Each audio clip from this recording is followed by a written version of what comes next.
Upang mas mapatatag pa ang ugnayan ng Pilipinas at Malaysia sa aspeto ng kultura, edukasyon, turismo pati na rin sa negosyo, ipinagdiwang ang Malaysian Week 2023 sa Business District ng Makati City.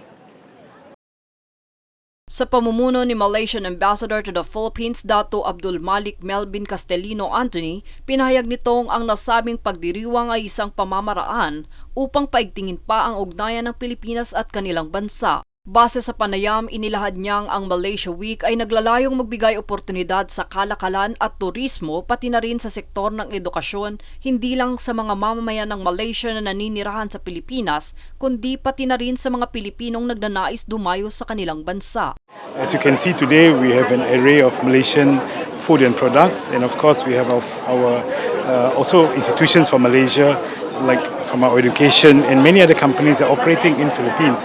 Bahagi rin sa nasabing pagdiriwang ay ang pagdalo ni Department of Tourism Undersecretary Shirin Pamintuan kung saan pinabatid niya ang mga inaasahang programa para sa turismo ng bansa, partikular na sa mga lugar ng Mindanao. And even in our regions in Mindanao, they have a strong barter and trade. So we do recognize that this is an important event and it has a enormous economic potential.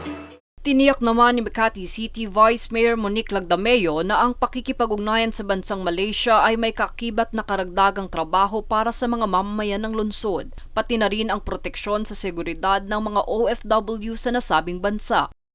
Because nga we are able to connect and coordinate with them, we now know what the job opportunities available are at their end, lalo po doon. At isa pa dyan at least, pagka po merong maayos sa pagkikipag-usap, nababantayan din kahit papano ang ating mga OFWs na nandun. Dahil dyan, sang-ayon sa ugnayang ito ang mga Pilipinong negosyante na naglalayong makalikom ng karagdagang kita at magbigay ng iba't ibang hanap buhay para sa mga kapwa Pilipino. We get to bring employment, diba, sa Philippines. Yun yung main benefit, no? Jade Buhoy, nag-uulat para sa One Media Network.